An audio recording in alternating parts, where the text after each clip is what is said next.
आमदार गोपीचंदजी पडळकर हे माझे सहकारी आहेत।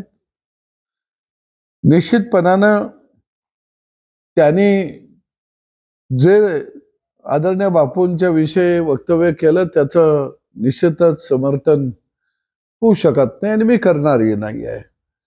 परंतु त्यांच्या बोलण्याची ही भूमिका का निर्माण झाली याच्याही कुठेतरी तळाशी मुळाशी आपल्याला निश्चितपणानं जावं लागेल। अलीकडच्या काळामध्ये राजकारणामध्ये उथळपणानं निश्चितपणानं पुढे जाण्याची मोठी शर्यत लागलेली आहे। एका बाजूला प्रस्थापित व्यवस्था ही विस्थापितांच्या विरोधामुळे कुठेतरी डळमळीत होते आहे असं एकंदरीत या राज्यातलं चित्र आहे। आणि विस्थापितांच्या लेकरा बाळांना जर तुम्ही कमी लेखलं तर ती लेकरं बाळ निश्चितपणानं आक्रमकतेनं पुढे येतात। त्याचं उदाहरण म्हणजे आमदार गोपीचंद पडळकर आहे। त्यांच्यावर तुम्ही अनेक खोटे गुन्हे घातले, अनेक खोट्या गुन्ह्यामध्ये त्याला अडकवण्याचा प्रयत्न केला।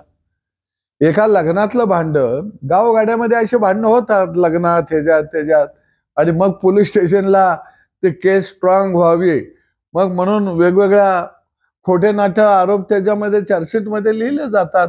कपडे फाडले, अंगावर धावून आले, तलवार दाखवली, काठीनं मारलं, गज होते, मग माझे ब्लाउज फाडलं, असं सगळं येतं। मग गळ्यातली चैन तोडून नेले, मणी मंगळसूत्र तोडलं, हातातले अंगठी गेले, केशातलं पाकिट गेलं।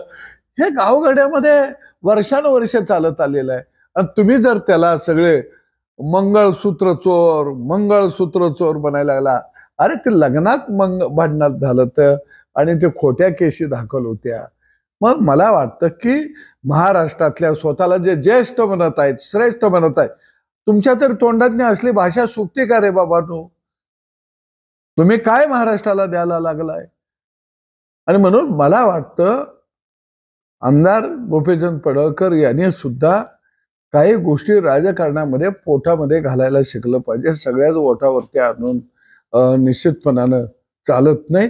हा लंबे रेस का घोडा आहे। बहुजन समाजाचं विस्थापितांचं नेतृत्व या व्यक्तिमत्वानं करावं असं मला वाटतं।